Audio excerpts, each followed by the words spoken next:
வணக்கம். வள்ளுவர் வாசகர் வட்டத்திலிருந்து உங்கள் இனிய கண்ணன். இந்த காணொலியில காலேஜ் டிஆர்பி டிஸ்கிரிப்டிவ் பேட்டர்ன் கட்டுரை வினாக்களுக்கு விடையளிப்பது எப்படி அப்படிங்கிறத சொல்றேன்.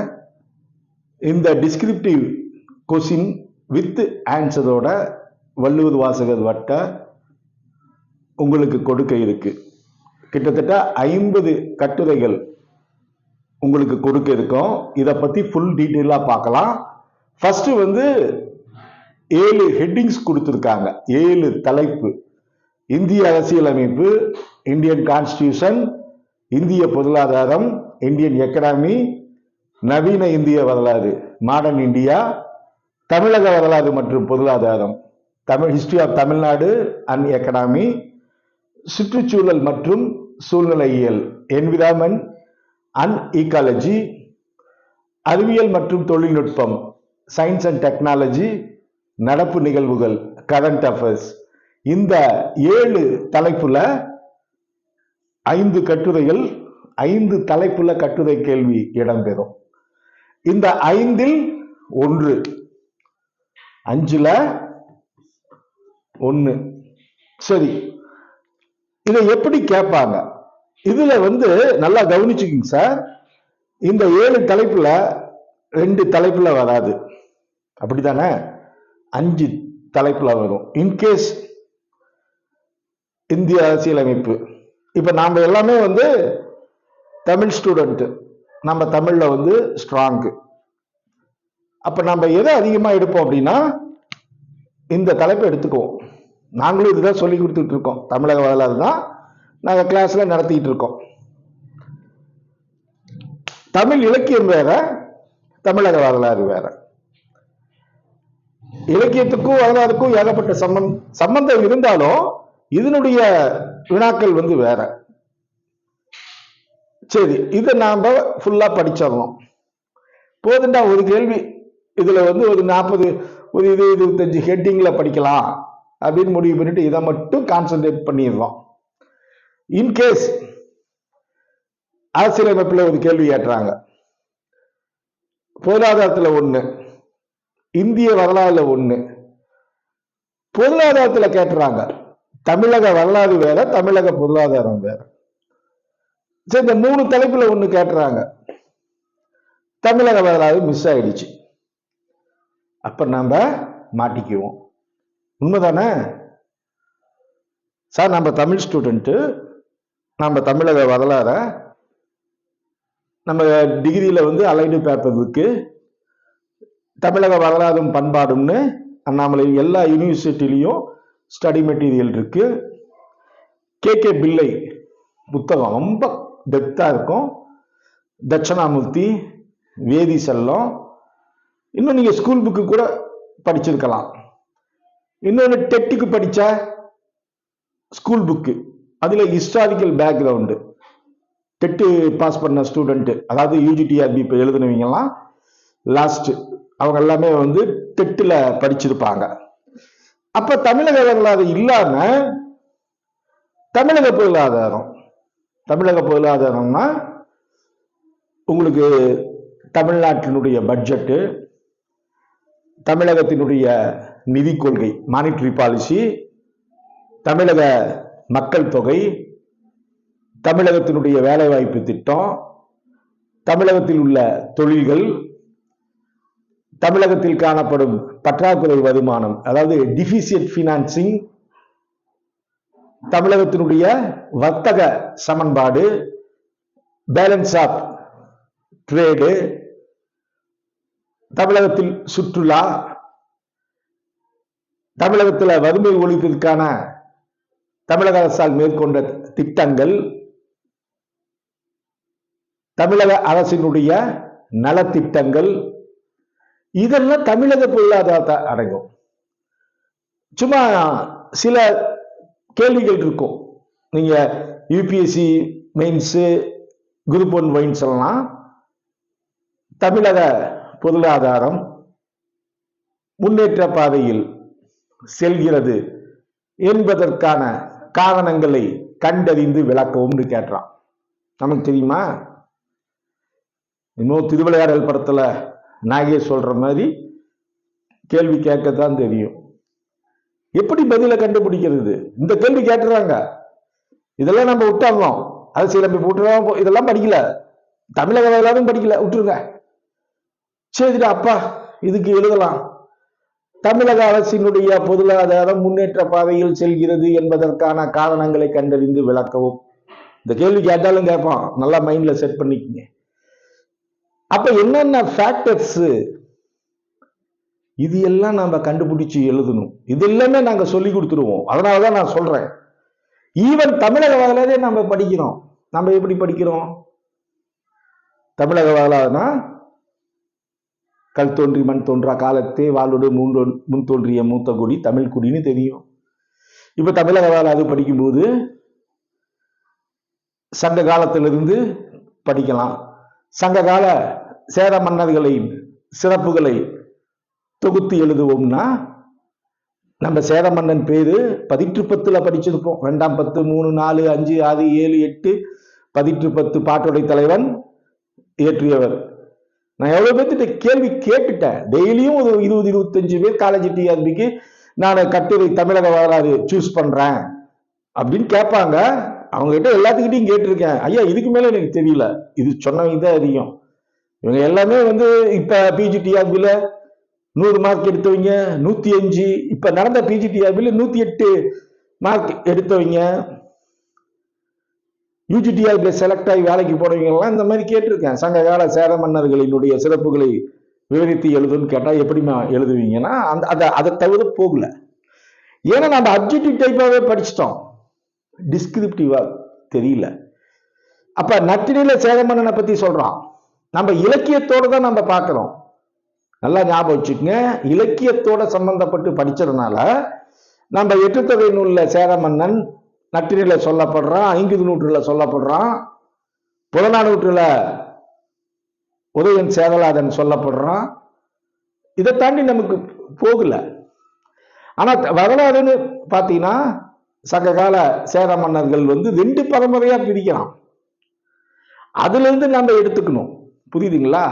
அதுல முதல் மன்னன் யாரு, முக்கிய மன்னன் எடுத்துக்கிட்டீங்கன்னா நீங்க சேரன் செங்குட்டவன், எமயரம்பன் நெடுஞ்சேரலாதன், சேரன் செங்குட்டவன், நான்முடி சேரல், இளஞ்சேரல் இரும்புரை, பெருஞ்சேரல் இரும்புரை, இவங்களுடைய வெற்றி, யார் யார் கூட சண்டை போட்டு ஜெயிச்சாங்க, இதையெல்லாம்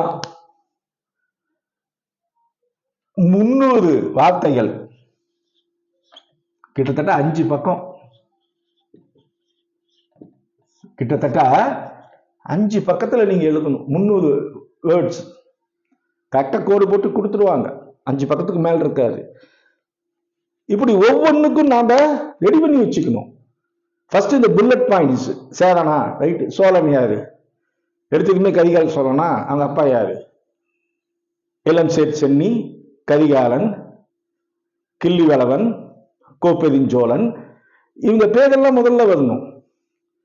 இந்த கோவிலுக்கிறார் யார்கிட்ட பஞ்சாயத்து பண்ணாரு, நலங்கிள்ளி நெடுங்கிள்ளி, என்னென்ன நலத்திட்டங்கள், அப்ப இந்த பட்டினப்பாலை சொன்ன விஷயங்கள் சேர்த்திக்கலாம். அதே பாண்டிய மன்னன். அப்ப இந்த கட்டுரை வடிவத்தில் கொண்டு வரணும். நல்லா கேட்டுங்க, புல்லட் பாயிண்ட் தான். தமிழக வரலாறுல சரி, தமிழக வரலாறு விட்டுருங்க, அடுத்தது வாங்க. அந்த இதை தெரிஞ்சுக்கணும். சங்க காலம், சங்க மருவிய காலம், களப்பிரர்கள் காலம், பல்லவர் காலம், முற்கால பாண்டியர்கள் காலம். சங்க காலம் வேற, சங்ககால பாண்டியர்கள் வேற, முற்கால பாண்டியர்கள் வேற. முற்கால பாண்டியர்கள்ல தான் நம்ம கூச்சடையன், ரணதீரன், அரிகேசரி, கூன்பாண்டியன் இவங்கெல்லாம் வருவாங்க. அப்ப இந்த பல்லவர்கள் காலத்தான் டேர்னிங் பாயிண்ட். பல்லவர் காலத்தினுடைய சிறப்புகளை விவரிக்கணும்னா நீங்க கலை, கட்டடக்கலை, சிற்பம், ஓவியம், இலக்கியம் அத்தனையுமே எழுதலாம். கண்டிப்பா பல்லவ காலம்னு கேட்டா பல்லவ காலத்தில்,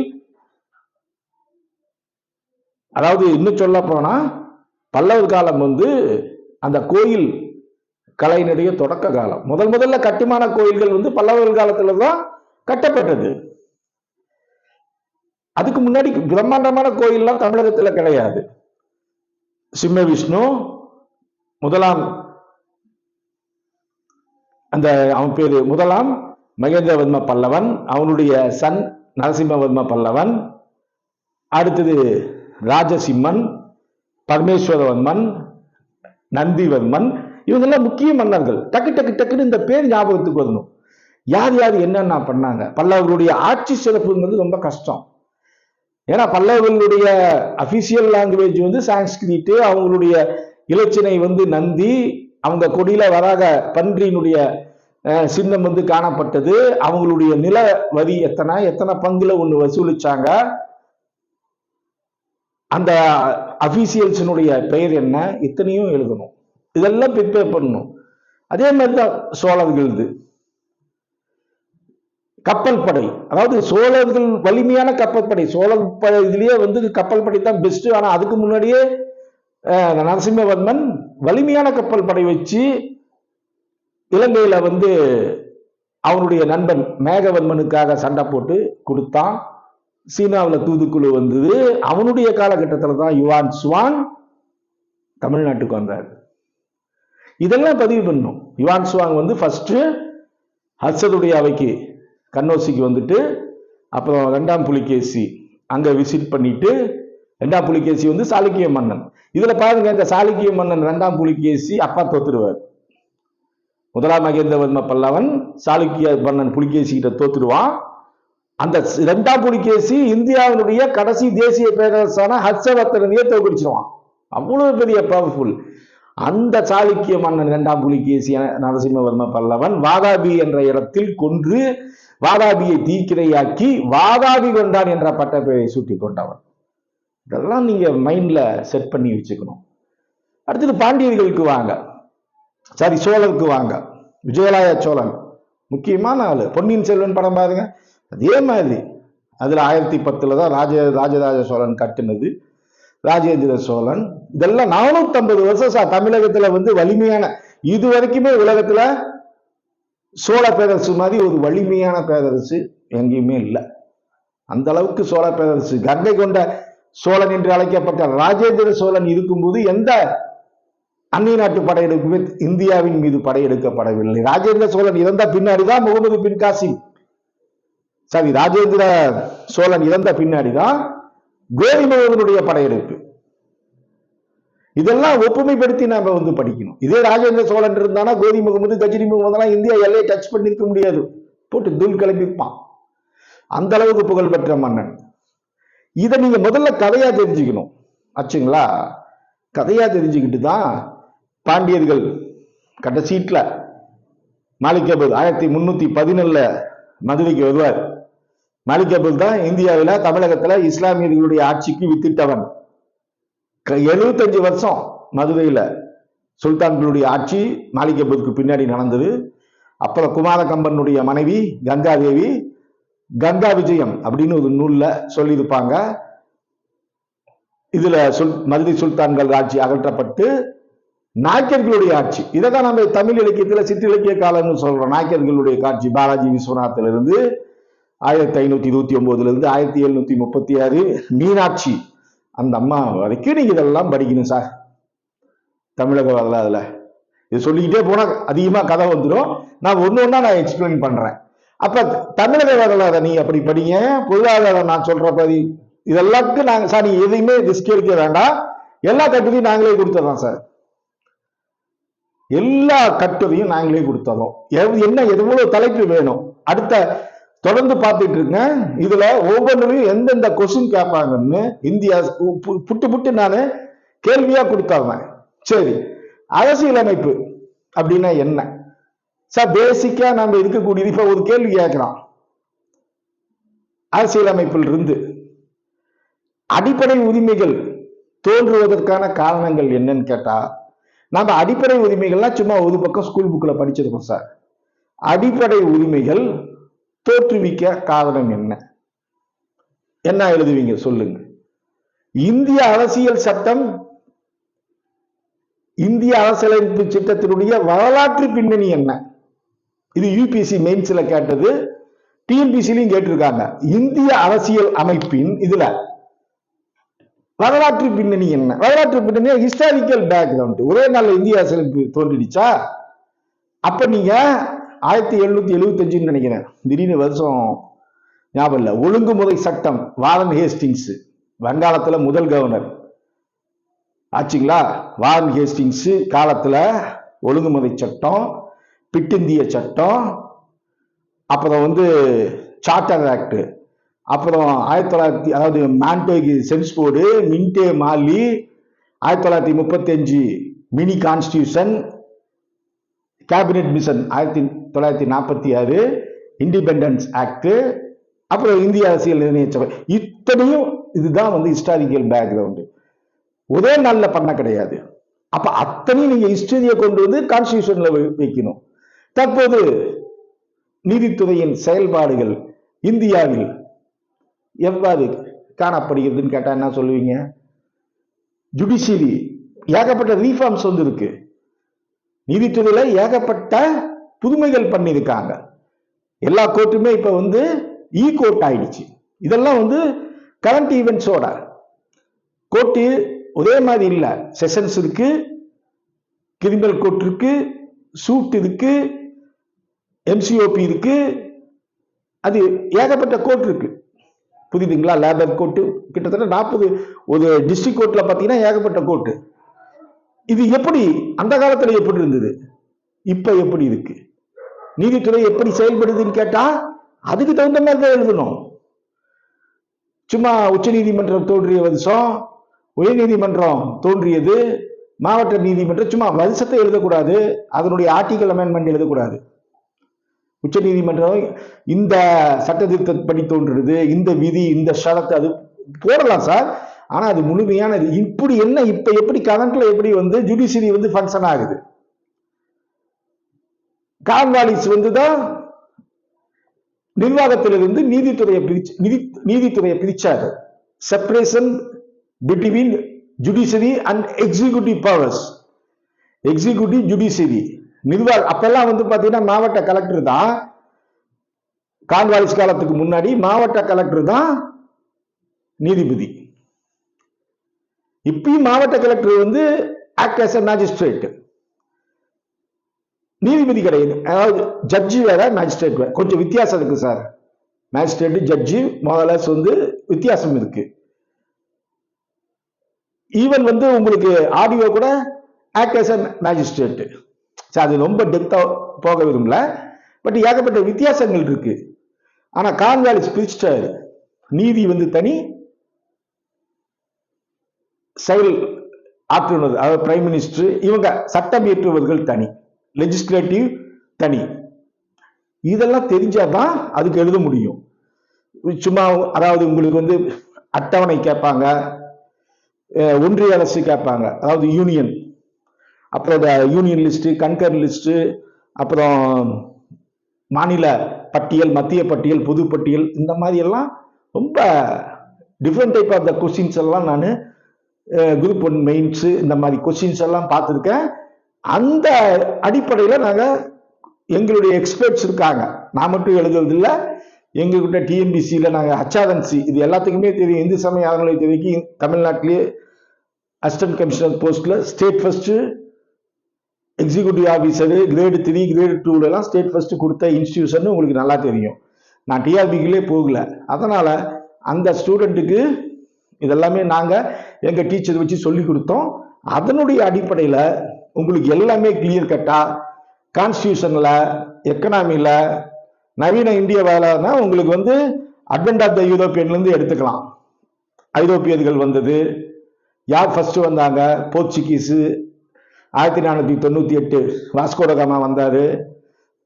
அதுக்கு பின்னாடி blue water policy, Alphonso D Almeida தான் he laid the foundation of the Portuguese supremacy in India in the year of 1510 in Goa. கோவால தலைநகரமாக்கி இவர் கொண்டு வந்தாரு. 1964 Portuguese left out from India. Portuguese இந்தியாவினுடைய கைக்கு போனது. அது வரைக்கும் நடந்ததெல்லாம் கேட்கலாம். போர்ச்சுகீஸு, டச்சு, டானிஸு, பிரெஞ்சு, அதுக்கு முன்னாடி பிரிட்டிஷ், இவங்க எல்லாமே யூரோப்பியன் பவர் மிளகு வாங்குவதற்காக அதுதான் நம்ம சங்கு சுப்பிரமணியம் தமிழ் இலக்கியத்துல சொல்லுவாரு. மிளகை வாங்கி வந்த ஐரோப்பியன் நன் தலையில் மிளகாய் அரைத்து விட்டாங்க. அருமையான கொட்டேஷன் இது. இந்த மாதிரி வந்து உங்களுக்கு ஐரோப்பியர்களிலிருந்து எடுத்துக்கலாம், கிறித்துவ சமயத்தினுடைய எழுச்சி எடுத்துக்கலாம், கிறித்துவ இலக்கியம் கூட கேட்கலாம். அடுத்தது ஒன்னா கவர்னர் ஜெனரல் இருந்து வைஸ்ராய் கானிங் ட்ரபுள் இருந்து அந்த சட்டங்கள் வரலாம். ரவுலட் சட்டம் கேட்கலாம், கிளாப்பத்து இயக்கம் கேட்கலாம், சைமன் குழுவை பத்தி கேட்கலாம், கேபினட் தூதுக்குழுவை பத்தி கேட்கலாம், இண்டிபெண்டன்ஸ் ஆக்ட் இதெல்லாமே தனியாவே கேட்கலாம். சைமன் குழு என்றால் என்ன, சைமன் குழு இந்தியர்கள் புறக்கணிக்க காரணம் என்ன, இதை கூட டிஸ்கிரிப்டிவ்ல கேட்கலாம். கொஸ்டின் கேட்டிருக்காங்க. அந்த இதெல்லாம் நம்ம தெரிஞ்சு வச்சுக்கணும் சார். இது எல்லாமே கொடுத்துருவோம். அதே மாதிரி சுற்றுச்சூழல், சுற்றுச்சூழல்னா என்விரான்மெண்ட், இது சுற்றுச்சூழல் மேலாண்மை. இதுல வந்து உங்களுக்கு கன்வென்ஷனல் நான் கன்வென்ஷனல் எனர்ஜியை பத்தி இதுல எழுதணும். புதுப்பிக்க வளங்கள், புதுப்பிக்க இயலாத வளங்கள், நிலக்கரி, பெட்ரோலு, காற்றாலை, மின்னாற்றல் இதெல்லாம் வரும். ஓத ஆற்றல், டைடல் எனர்ஜி, அலை சக்தி இதெல்லாம் வரும். கழிவு மேலாண்மை, திடக்கழிவு மேலாண்மை, இந்த சர்க்கிள் இதெல்லாமே வந்து சுற்றுச்சூழல் இதுவும் வந்து இதுதான். இதுல எல்லாம் கொஞ்சம் ஈஸியான இதா கொடுத்துடலாம். அதே மாதிரி அறிவியல் தொழில்நுட்பம்னா நீங்க நினைக்கிற மாதிரி வந்து பிசிக்ஸ், கெமிஸ்ட்ரி, பாட்னி, ஜூவாலஜி புக்கில் இருந்து கேட்க மாட்டாங்க. என்கிட்ட ஒருத்தர் ஃபோன் பண்ணி சொன்னாரு, என்ன சார் அறிவியல்லாம் கேட்டாங்கன்னா எப்படி சார் எழுதுறது, நியூட்டனுடைய இயக்க விதிகளை பற்றி குறிப்பிடுவோம்னா எழுத முடியுமா சொல்லுங்க. Every action is an equal but opposite reaction நம்மளால எழுத முடியுமா? Force is directly proportional to the mass and inversely proportional to the square of the distance between them அப்படிலாம் நம்மளால எழுத முடியுமா? மொமெண்ட் ஆஃப் எனர்ஜியா நியூட்டனுடைய ஃபர்ஸ்ட் லா, கெப்லருடைய law, all planets revolving around the sun in an elliptical law பற்றி எழுத முடியுமா? இதெல்லாம் கேட்க மாட்டாங்க சார். சயின்ஸ் அண்ட் டெக்னாலஜில நியூட்டன் விதி, கெப்லருடைய motions, Boyle's law, Avogadro hypothesis, Coulomb's, தனிம அட்டவணை, இது உங்களுக்கு கெமிஸ்ட்ரியில எடுத்துக்கிட்டீங்கன்னா வந்து கார்பன், ஹைட்ரஜன், நைட்ரஜன், ஆக்சிஜன் இதெல்லாம் எதுவும் வராது. பயந்துக்காதீங்க, அந்த மாதிரி வராது. ஆனா எப்படி வரும்? இன்னைக்கு வந்து சயின்ஸ் அண்ட் டெக்னாலஜி மெயினா வந்து ஸ்பேஸ், அது கேட்கலாம். ஆர்டிபிஷியல் இன்டெலிஜென்ஸ் இருக்கு பார்த்தீங்களா, செயற்கை நுண்ணறிவு, அந்த இதை பத்தி கேட்கலாம். நானோ டெக்னாலஜி இதெல்லாம் சயின்ஸ் அண்ட் டெக்னாலஜில வருது. மரபணு மாற்றம் இதெல்லாம் அட்வான்ஸா வரக்கூடியது. இதெல்லாம் கட்டுரையாகவே Dinamani, India Today, Indian Express பேப்பர்ல இதெல்லாம் வரும். இது எல்லாம் வச்சு கேட்கலாம். புரியுதுங்களா? விண்வெளியில் இந்தியனின் சாதனை கேட்கலாம், சந்திராயன் கேட்கலாம், மங்கள்யான் கேட்கலாம், இஸ்ரோ ஆற்றிய பணிகளை பத்தி கேட்கலாம், பாபா அட்டாமிக் ரிசர்ச் சென்டரினுடைய சாதனைகளை கேட்கலாம், விண்வெளியில் இந்திய வீரர்களை பத்தி கேட்கலாம். ஏன் விண்வெளியில் தமிழக வீரர்களுடைய சாதனைகள் இருக்கு. சக்தி அவர் பேர் நான் மயில்சாமி, அண்ணாதுரை, அப்துல் கலாம், ஒரு அம்மா பேர் இது, இதெல்லாம் வச்சு கேட்கலாம் சார். அதனால இதெல்லாம் பயந்துக்காதீங்க, உங்களுக்கு சும்மா அதெல்லாம் கேட்க மாட்டாங்க. அதே மாதிரி current events, maximum current events வந்து எக்கனாமி அதிகமாக வரும். ஒரு கொஸ்டின் பார்த்தேன், பழைய ஓய்வூதிய திட்டத்துக்கும் புதிய ஓய்வூதிய திட்டத்துக்கும் முரண்பாடுகள் என்ன? இது வந்து பாத்தீங்கன்னா எக்கனாமிக் கொஸ்டினாகவும் இருக்கும், கரண்ட் ஈவெண்ட்ஸா இருக்கும். தமிழகத்துல தொழில்துறை சார்ந்த பிரச்சனைகள் யாவை, இந்தியாவில் தொழில்துறையில் என்ன பிரச்சனைகள் இருக்கு, வறுமையை ஒழிக்க நீ மேற்கொண்டது என்ன, இப்ப கரண்ட்ல இருக்கக்கூடிய நலத்திட்டங்கள், central government budget, Tamil Nadu budget, இந்த ஸ்கீம்ஸ், மூணு ராமமீந்திரம் அம்மையார் திட்டம், தர்மாம்பாள் திட்டம், இந்த மாதிரி திட்டங்கள் அடிப்படையில நடப்பு நிகழ்வுகள், இது எல்லாமே நாங்க பேஸ் பண்ணி சார் 50 கட்டுரைக்கு மேல இருக்கும். ஒரு இதுக்காக சொன்னேன் 50ன்ட்டு. உங்களுக்கு எந்த டாபிக்ல எனக்கு இந்த நாள்ல இதெல்லாம் கொடுங்க, உங்களுக்கு தகுந்த மாதிரி நான் கொடுத்துருவேன் சார். புரியுதுங்களா? எங்களுடைய paid test batch objective descriptive ரெண்டுக்குமே சார், அப்ஜெக்டிவ் மட்டும் நாங்க டெஸ்ட் கொடுப்போம். நான் ஏற்கனவே சொல்லிட்டேன், கிட்டத்தட்ட வந்து உடனடியா உங்களுக்கு 6700 கொஸ்டின் அனுப்பிடுவேன். 62 டெஸ்ட் எல்லாமே உங்களுக்கு காலேஜ் டிஆர்பி ஸ்டைல்ல இருக்கும். நாளைக்கு என்னென்ன பாருங்க, நான் யூடியூப்லயே நான் போட்டிருப்பேன். காலேஜ் டிஆர்பிக்கு தமிழ் படிக்கிறதுக்கு என்னென்ன புத்தகம் நீங்க பண்ணி பாருங்க. அப்படி இல்லையா பாருங்க, இந்த ஃப்ரீ குரூப் ஒன்று போட்டிருக்கோம். ஃப்ரீ மாடல் டெஸ்ட் வந்து உங்களுக்கு எப்பனா நவம்பர் 1ஆம் தேதி 2ஆம் தேதி 2 நாள் இருக்கு. அந்த டிஸ்கிரிப்ஷன்ல நாங்க கொடுத்துருப்போம். அந்த வாட்ஸ்அப் இன்வைட் லிங்க் இருக்கும். Free model test sir, WhatsApp குரூப்ல இன்வைட் லிங்க்ல போய் ஜாயின் பண்ணிக்கங்க. எங்களுடைய காலேஜ் டிஆர்பி சம்பந்தப்பட்ட எல்லா வீடியோவும், தமிழுக்கு என்னென்ன புக்கு படிக்கலாம், கட்டுரைக்கெல்லாம் நீங்கெல்லாம் ஏகப்பட்ட புத்தகம் வாங்கணும், தனித்தனியா வாங்கணும். நாங்க தொகுத்து கொடுத்துறோம். நாங்க சேர்ந்த மட்டும் பேசுறோம். இதுக்கு புத்தகம் வாங்கணும்னா வந்து ஒன்னும் நீங்க தனித்தனி புத்தகம் வாங்கி படிக்கணும் சார். ஸ்கூல் புக்கு மட்டும் பத்தாது. அதனால உங்களுக்கு பெய்டு டெஸ்ட் பேட்ச் பே பண்ணிட்டு டெஸ்ட் எழுதுற மாதிரி, அதே மாதிரி நாங்க டெஸ்ட் பேட்ச் வச்சோம்னா எக்ஸ்பிளனேஷன் கிளாஸஸ் தவறாம போட்டுருவோம். கூகுள் மீட்ல ஆன்லைன்ல சும்மா வந்து கொஸ்டினை நாங்க விற்கிறது கிடையாது. நல்லா புரிஞ்சுக்குங்க. 6700 டெஸ்ட்டை கொடுத்துடுங்க, 50 கட்டுரை அனுப்பிடுங்கன்னு கிடையாது. எங்க ஸ்டூடெண்டா படிக்க வந்தா வாங்க. இது வரைக்கும் ஸ்கூல்ல வேலை பார்த்தீங்க, எலிமெண்ட்ரி ஸ்கூல்ல வேலை பார்த்துருப்பீங்க, கவர்மெண்ட் சர்வெண்டா, பட்டதாரி ஆசிரியரா வேலை பார்த்துருப்பீங்க, முதுகலை தமிழ் ஆசிரியரா வேலை பார்த்தீங்க. இவ்வளவு நாள் நீங்க ஸ்கூல்ல வேலை பார்த்தீங்க பார்த்தீங்களா? நான் பாசிட்டிவா சொல்றேன். இது வரைக்கும் ஸ்கூலுக்கு போயிட்டு இருந்த உங்க கால்கள் வள்ளுவர் வாசகர் வட்டத்துல பயின்றால் கல்லூரிக்கு கூட்டிட்டு போயிடுவோம் சார். காலேஜுக்கு வேலைக்கு போறீங்க, இன்னும் நல்லா ஞாபகம் வச்சுக்கங்க. இந்த பிஜிடிஆர்பி யூஜிடிஆர்பில நல்ல மதிப்பெண் பெற்று ஏகப்பட்ட பேர் என்கிட்ட படிக்கிறாங்க. மேக்சிமம் என்கிட்ட படிக்கிறவங்க யூஜிடிஆர்பில போஸ்டிங் போனவங்க, இந்த பிஜிடிஆர்பில நல்ல மார்க் எடுத்திருந்தவங்க, ஏற்கனவே பிஜி அசிஸ்டண்டா யூஜி அசிஸ்டண்டா இருக்கிறவங்களுக்கு மட்டுமே ஸ்பெஷலா கொடுக்குறோம். ஏற்கனவே ஜெயிச்சவங்களை ஜெயிக்க வைக்கிறது ஈஸி. அவங்கள கண்டிப்பா காலேஜுக்கு அனுப்பி விட்டுருவேன். என்ன பாருங்க, அடுத்த வருஷம்லாம் ஸ்கூல் வாத்தியாருங்கெல்லாம் காலேஜ் வாத்தியார் ஆயிடுவாங்க. இது உறுதி. இதை நான் வந்து போல்டாவே சொல்றேன். நீங்க என்ன பார்க்கலாம், ரிசல்ட் வரும்போது நானே சொல்லுவேன், இவர் திருச்சியில வேலை செஞ்சாரு ஆச்சுங்களா, இவர் வந்து அரியலூர்ல ஒர்க் பண்ணாரு, இவங்க வந்து திருப்பூர்ல வேலை பண்ணாங்க, இவங்க மதுரையில வேலை பண்ணாங்க அப்படின்ட்டு நானே இவங்க இந்த ஸ்கூல்ல வேலை பண்ணாங்க. ஏன்னா இந்த அப்ஜெக்டிவ் இருக்கு பார்த்தீங்களா, நான் எதுக்காக சொல்றேன்னா காரணம் இல்லாம சொல்ல மாட்டேன். ஏன்னா தொடர்ந்து பரீட்சை எழுதுனால அப்ஜெக்டிவ் ஈஸியா அடிச்சிடுவாங்க. எப்படி பார்த்தாலும் எவ்வளவு கஷ்டமா கொடுத்தாலும் 60-70 எடுத்துருவாங்க. அந்த அனுபவத்தின் அடிப்படையில் அப்ஜெக்டிவ்ல பிஜியில் ஜெயிச்சவன் யூஜியில் ஜெயிச்சவன் ஜெயித்த ஆசிரியர் பெருமக்கள் ஈஸியா தட்டிட்டு போயிடுவாங்க. அந்த டெஸ்கிரிப்டிவ்க்கு மட்டும் இந்த கட்டுரை ஒழுங்கா எழுதுனா நீங்களும் கல்லூரி உதவி பேராசிரியர் ஆகலாம். இதுல எந்த விதமான மாற்றமும் இல்லை. புரிஞ்சுக்கிட்டீங்களா? அதே மாதிரி காலேஜில், பிரைவேட் காலேஜ்லயோ கவர்மெண்ட் காலேஜ்லயோ ஒர்க் பண்றவங்க உங்களுக்கு மெயின் போட்டியாளர்கள் இவர்கள் தான். நான் ஓப்பனா சொல்றேன், மெயின் போட்டியாளர்கள். நான் தெளிவா சொல்றேன் சார், எந்த இதுக்குமே எதிரியுடைய பலம் பலவீனம் வச்சுதான் நாம பார்க்கணும் ஆச்சுங்களா. இந்த இது எழுதுறவங்க எல்லாமே குவாலிபிகேஷன் பாத்தீங்கன்னா எம்ஏ வித் நெட்டு ஸ்லட்டு இல்லைன்னா பிஹெச்டி, இதுதான் குவாலிபிகேஷன் ஆச்சுங்களா.